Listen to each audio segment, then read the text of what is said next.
maafkan aku.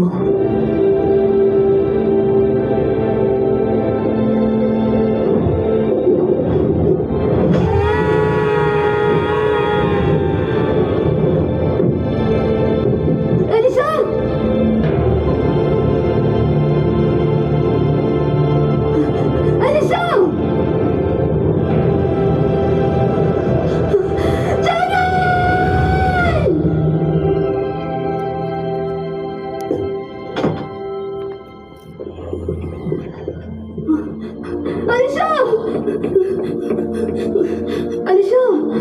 Bangun! Bangun!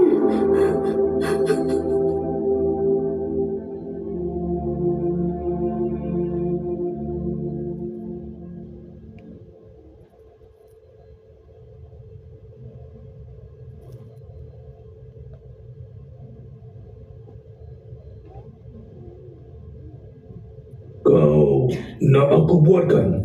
Tak mengapa. Saya boleh. Cuma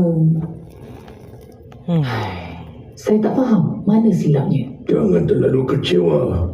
Kalau bukan sebab Zero yang kacau, Tak perlu nak sedapkan hati saya, Gans. habis tu aku nak cakap apa? Selalunya Zay yang tahu apa nak buat. Jangan risau. Mungkin